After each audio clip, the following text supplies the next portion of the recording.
بسم اللہ الرحمن الرحیم اللہم صلی وسلم وبارک علی سیدنا محمد وعلی آلہ وصحبہ۔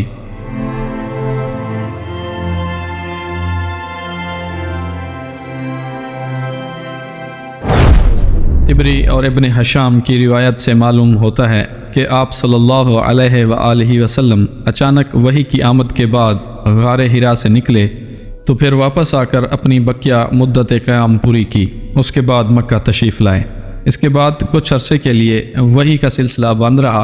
ابن سعد نے ابن عباس رضی اللہ تعالی عنہ سے روایت کی ہے، جس کا مفہوم یہ ہے کہ یہ بندش چند دنوں کے لیے تھی، اور یہی بات یقینی معلوم ہوتی ہے۔ یہ جو مشہور ہے کہ وحی کی بندش 3 سال یا 2.5 سال تک رہی، تو یہ قطعاً صحیح نہیں۔ وحی کی اس بندش کے عرصے میں رسول اللہ صلی اللہ علیہ وآلہ وسلم حزین و غمگین رہے، اور آپ صلی اللہ علیہ وآلہ وسلم پر حیرت و استعجاب طاری رہا۔ وحی بند ہو گئی، جس سے رسول اللہ صلی اللہ علیہ وآلہ وسلم اس قدر غمگین ہوئے کہ کئی بار بلند و بالا پہاڑ کی چوٹیوں پر تشریف لے جاتے اور مضطرب و پریشان ہوتے تو حضرت جبرائیل علیہ السلام نمودار ہوتے اور فرماتے: اے محمد صلی اللہ علیہ وآلہ وسلم، آپ اللہ کے رسول برحق ہیں، اور اس کی وجہ سے آپ کا اضطراب تھم جاتا، نفس کو قرار آ جاتا اور آپ واپس آ جاتے۔ حافظ ابن حجر رحمۃ اللہ علیہ فرماتے ہیں کہ یہ وحی کی چند روزہ بندش اس لیے تھی تاکہ آپ صلی اللہ علیہ وآلہ وسلم پر جو خوف طاری ہو گیا تھا وہ رخصت ہو جائے اور دوبارہ وحی کی آمد کا شوق و انتظار پیدا ہو جائے۔ چنانچہ جب حیرت کے سائے سکڑ گئے، حقیقت کے نقوش پختہ ہو گئے، اور نبی صلی اللہ علیہ وآلہ وسلم کو یقینی طور پر معلوم ہو گیا کہ آپ صلی اللہ علیہ وآلہ وسلم خدائے بزرگ و برتر کے نبی ہو چکے ہیں، اور آپ صلی اللہ علیہ وآلہ وسلم کے پاس جو شخص آیا تھا وہ وحی کا سفیر اور آسمانی خبر کا ناقل ہے، اور اس طرح وحی کے لیے آپ صلی اللہ علیہ وآلہ وسلم کا شوق و انتظار اس بات کا ضامن ہو گیا کہ آئندہ وحی کی آمد پر آپ صلی اللہ علیہ وآلہ وسلم ثابت قدم رہیں گے اور اس بوجھ کو اٹھا لیں گے۔ تو حضرت جبرائیل علیہ السلام دوبارہ تشریف لائے۔ صحیح بخاری میں حضرت جابر بن عبداللہ رضی اللہ تعالی عنہ سے روایت ہے کہ انہوں نے رسول اللہ صلی اللہ علیہ وآلہ وسلم کی زبانی بندش وحی کا واقعہ سنا۔ آپ صلی اللہ علیہ وآلہ وسلم فرما رہے تھے: میں چلا جا رہا تھا کہ مجھے اچانک آسمان سے ایک آواز سنائی دی۔ میں نے آسمان کی طرف نگاہ اٹھائی تو کیا دیکھتا ہوں کہ وہی فرشتہ جو میرے پاس حرا میں آیا تھا، آسمان و زمین کے درمیان ایک کرسی پر بیٹھا ہے۔ میں اس سے خوف زدہ ہو کر زمین کی طرف جا جھکا۔ پھر میں نے اپنے اہل خانہ کے پاس آ کر کہا: مجھے چادر اڑا دو، مجھے چادر اڑا دو۔ انہوں نے مجھے چادر اڑا دی۔ اس کے بعد اللہ تعالیٰ نے یا ایھا المدثر والرجز فہجر تک نازل فرمائی، اور پھر نزول وحی میں گرمی آ گئی اور وہ لگاتار نازل ہونے لگی۔ وہی چونکہ رسالت کا مصدر اور دعوت کی کمک ہے، اس کی مختلف اقسام ذکر کی گئی ہیں۔ علامہ ابن قیم رحمہ اللہ کے مطابق وحی کے 7 مراتب ہیں۔ ایک سچا خواب جس سے نبی صلی اللہ علیہ وآلہ وسلم کے پاس وحی کی ابتدا ہوئی۔ دوسری صورت یہ کہ فرشتہ آپ صلی اللہ علیہ وسلم کو دکھلائی دیے بغیر آپ صلی اللہ علیہ وآلہ وسلم کے دل میں بات ڈال دیتا تھا۔ تیسری صورت میں فرشتہ آدمی کی شکل اختیار کر کے آپ صلی اللہ علیہ وآلہ وسلم کو مخاطب کرتا، پھر جو کچھ وہ کہتا اسے آپ صلی اللہ علیہ وآلہ وسلم یاد کر لیتے۔ اس صورت میں کبھی کبھی صحابہ رضی اللہ تعالی عنہم اجمعین بھی فرشتے کو دیکھتے تھے۔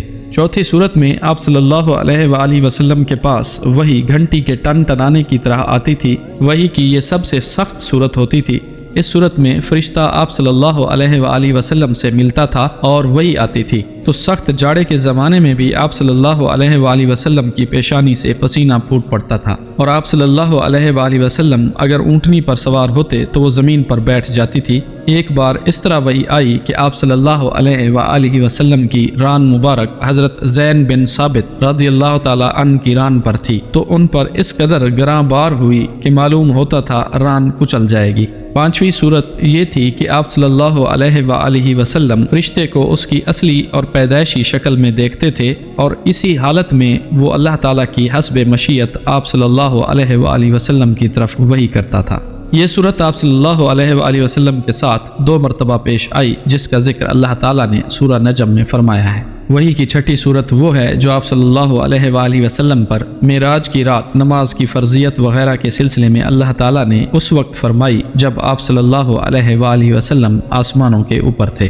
وحی کی 7ویں صورت فرشتے کے واسطے کے بغیر اللہ تعالیٰ کی آپ صلی اللہ علیہ وآلہ وسلم سے حجاب میں رہ کر براہ راست گفتگو ہے، جیسے اللہ تعالیٰ نے موسیٰ علیہ السلام سے گفتگو فرمائی تھی۔ بعض لوگوں نے وحی کی 8ویں شکل کا بھی اضافہ کیا ہے، یعنی اللہ تعالیٰ رو در رو بغیر حجاب کے گفتگو کرے، لیکن یہ ایسی صورت ہے جس کے بارے میں شروع سے آخر تک اختلاف چلا آیا ہے۔ سورہ مدثر کی ابتدائی آیات یا ایھا المدثر سے والی ربی کا فاصبر تک میں نبی صلی اللہ علیہ وآلہ وسلم کو کئی حکم دیے گئے ہیں جو بظاہر تو بہت مختصر اور سادہ ہیں، لیکن حقیقتاً بڑے دور رس اور مقاصد پر مشتمل ہیں۔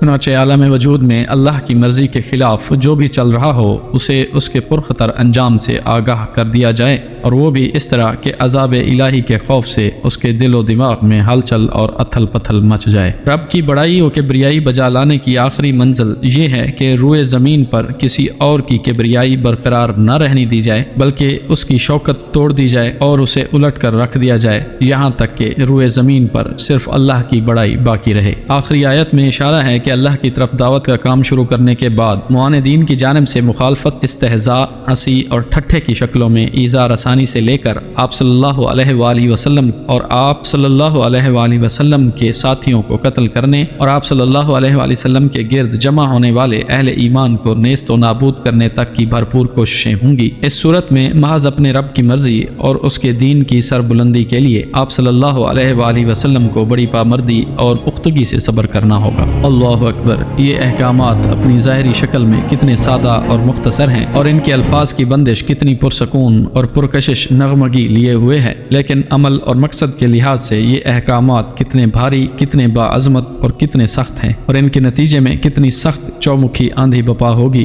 جو ساری دنیا کے گوشے گوشے کو ہلا کر اور ایک کو دوسرے سے گتھ کر رکھ دے گی۔ انہی مذکورہ آیات میں دعوت و تبلیغ کا مواد بھی موجود ہے۔ بندوں سے یہ مطالبہ کیا گیا ہے کہ وہ توحید خالص اختیار کریں، اپنے سارے معاملات اللہ کو سونپ دیں اور اللہ کی مرضی پر نفس کی خواہش اور لوگوں کی مرضی کو تج دیں۔ توحید اور یوم آخرت پر ایمان، تزکیہ نفس کا اہتمام، گندے اور فحش کاموں سے پرہیز، اعمال خیر پر کاربند ہونے کی کوشش اور اپنے سارے معاملات کی اللہ کو حوالگی و سپردگی۔ پھر اس سلسلے کی آخری کڑی یہ ہے کہ یہ سب کچھ نبی صلی اللہ علیہ وآلہ وسلم کی رسالت پر ایمان لا کر آپ صلی اللہ علیہ وآلہ وسلم کی باعظمت قیادت اور رشد و ہدایت سے لبریز فرمودات کی روشنی میں انجام دیا جائے۔ پھر ان آیات کا مطلع اللہ بزرگ و برتر کی آواز میں ایک آسمانی ندا پر مشتمل ہے، جس میں نبی صلی اللہ علیہ وآلہ وسلم کو اس عظیم و جلیل کام کے لیے اٹھنے اور نیند کی چادر پوشی اور بستر کی گرمی سے نکل کر جہاد و کفاح اور سعی و مشقت کے میدان میں آنے کے لیے کہا گیا ہے۔ یا ایھا المدثر قم فانذر، اے چادر پوش اٹھ اور ڈرا۔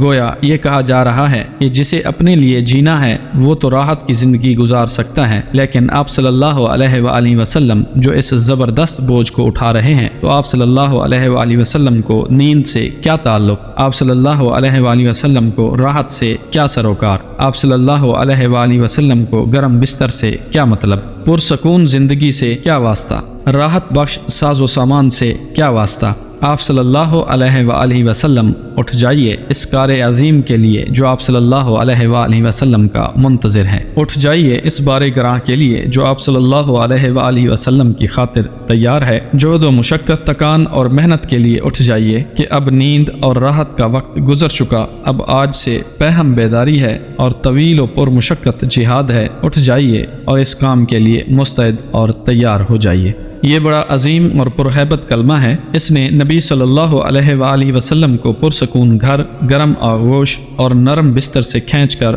تند طوفانوں اور تیز جھکڑوں کے درمیان اتھاہ سمندر میں پھینک دیا اور لوگوں کے ضمیر اور زندگی کے حقائق کی کشاکش کے درمیان لا کھڑا کیا۔ پھر رسول اللہ صلی اللہ علیہ وآلہ وسلم اٹھ گئے اور 20 سال سے زیادہ عرصے تک اٹھے رہے، راحت و سکون تج دیا۔ زندگی اپنے لیے اور اہل و عیال کے لیے نہ رہی، آپ صلی اللہ علیہ وآلہ وسلم اٹھے تو اٹھے ہی رہے۔ کام اللہ کی طرف دعوت دینا تھا۔ آپ صلی اللہ علیہ وآلہ وسلم نے یہ کمر توڑ بار گراں اپنے شانے پر کسی دباؤ کے بغیر اٹھا لیا یہ بوجھ تھا اس روئے زمین پر امانت کبریٰ کا بوجھ، ساری انسانیت کا بوجھ، سارے عقیدے کا بوجھ اور مختلف میدانوں میں جہاد و دفاع کا بوجھ۔ آپ صلی اللہ علیہ وآلہ وسلم نے 20 سال سے زیادہ عرصے تک پہم اور ہماگیر مارکہ آرائی میں زندگی بسر کی، اور پورے عرصے میں یعنی جب سے آپ صلی اللہ علیہ وآلہ وسلم نے وہ آسمانی ندائے جلیل سنی اور یہ گراں بار ذمہ داری پائی، آپ کو کوئی ایک حالت کسی دوسری حالت سے غافل نہ کر سکی۔ اللہ آپ صلی اللہ علیہ وآلہ وسلم کو ہماری طرف سے اور ساری انسانیت کی طرف سے بہترین جزا دے۔ سامعین، ہم اپنی اگلی ویڈیوز میں آقائے دو جہاں رئیس کون و مکان رسول اللہ صلی اللہ علیہ وآلہ وسلم کے اسی طویل اور پرمشقت جہاد کا خاکہ پیش کرتے رہیں گے۔ تب تک کے لیے اللہ حافظ۔